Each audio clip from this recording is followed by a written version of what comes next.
السلام علیکم ناظرین، آپ دیکھ رہے ہیں علی احمد یوٹیوب چینل۔ ویڈیو شروع کرنے سے پہلے آپ میرے چینل کو سبسکرائب کریں اور بیل آئیکن کو دبا دیں تاکہ میری ہر ویڈیو آپ تک پہنچ سکے۔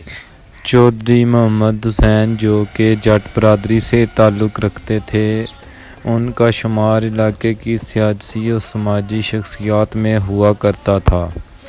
ان کی شہرت کو دیکھ کر بہت سے لوگ ان سے حسد کیا کرتے تھے اور وہ چاہتے تھے کہ ہم کسی طریقے چودھری محمد حسین کو قتل کر دیں۔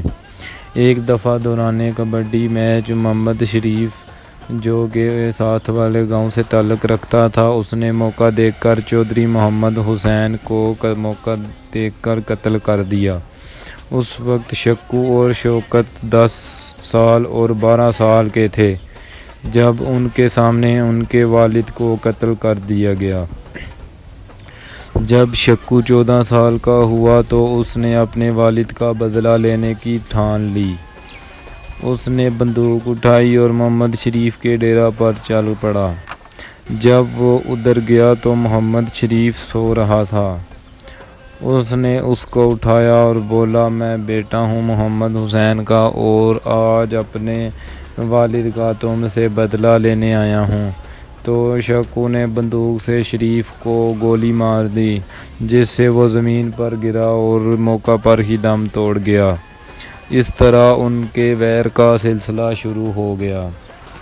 پولیس نے شکو کو موقع پر پہنچ کر ہی گرفتار کر لیا۔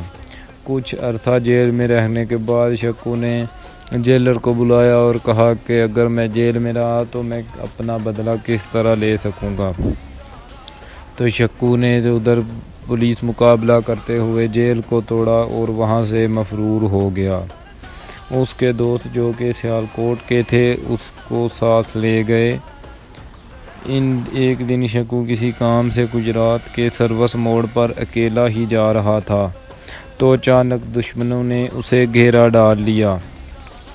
شکو نے اپنی بندوق سے دشمنوں کے 8 آدمی قتل کر دیے اور باقی کے لوگ وہاں سے بھاگ کھڑے ہوئے اور وہ وہاں ہی کھڑا رہا اور آج بھی یہ واقعہ گجرات میں بہت مشہور ہے۔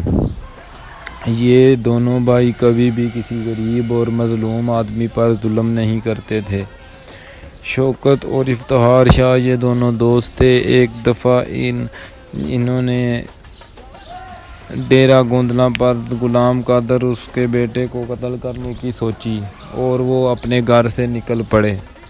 وہاں پہنچے تو وہاں پورا گروپ ان کا انتظار کر رہا تھا کہ ہم ان کو مار دیں گے، لیکن وہاں کام الٹا ہو گیا۔